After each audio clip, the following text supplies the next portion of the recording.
Aujourd'hui, je vous emmène à Koh Samui avec un thème précis, la personnalité et le comportement des Thaïlandais. Parce qu'au-delà des paysages ou de la gastronomie, ce sont souvent les rencontres qui marquent le plus. Dès les premiers jours sur l'île, un détail attire l'attention, le sourire. Il est partout. Dans les commerces, dans la rue, dans les échanges du quotidien.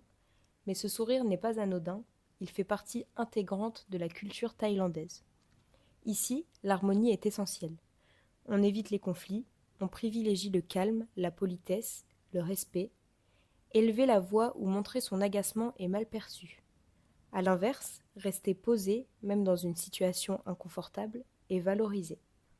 Cela peut surprendre au début, surtout quand on vient d'une culture plus directe, mais avec le temps, on comprend que cette manière d'interagir rend les relations beaucoup plus fluides.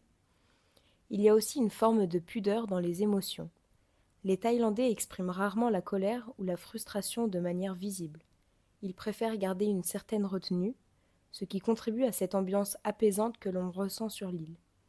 Dans le quotidien, cela se traduit par des interactions simples mais agréables.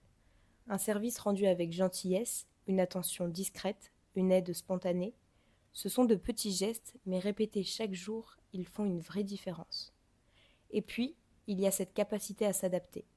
Même face aux touristes ou aux expatriés, les Thaïlandais restent patients, ouverts et souvent curieux. Avec le temps, on réalise que cette culture influence aussi notre propre comportement. On devient plus calme, plus attentif et plus tolérant. À Koh Samui, comprendre les Thaïlandais, c'est finalement mieux comprendre l'île elle-même. Merci pour votre écoute et à très bientôt.